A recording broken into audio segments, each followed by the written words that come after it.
Une rentrée en douceur pour le Conseil général. Les élus sont arrivés à leur rythme, si bien que la session a commencé avec une demi-heure de retard. Ce lundi étaient examinés les réajustements budgétaires, une étape classique dans le calendrier du Conseil général. On fait le point en cours d'année des recettes encaissées, des dépenses déjà assumées, et puis on ajuste. Et comme nous avons le bonheur d'avoir des crédits supplémentaires, eh bien, ça nous permet d'adapter en fonction de la consommation des crédits, soit sur l'investissement, c'est ce que nous allons faire, avec notamment 1 300 000 € investis dans la rocade de Saint-Brieuc. soit pour financer les pompiers, c'est ce qui est proposé. Là aussi, 1 300 000 € seront affectés aux SDIS sur 2 ans. Soit aussi pour diminuer l'endettement, puisque nous allons mettre 3,5 millions d'euros à diminuer la charge de l'emprunt. Donc c'est une preuve de bonne gestion du département et une bonne gestion pour l'avenir.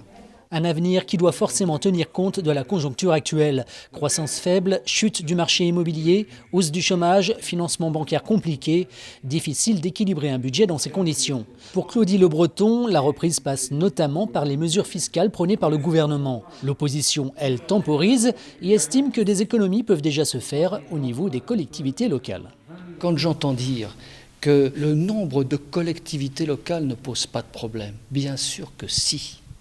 Bien sûr que si, elles contribuent à empêcher nos dossiers d'avancer à un rythme normal. Elles contribuent à des doublons.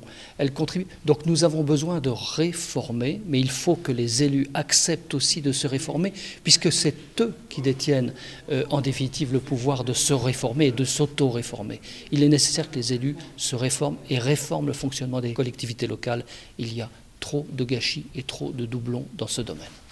La fusion entre départements et régions n'est pas encore à l'ordre du jour.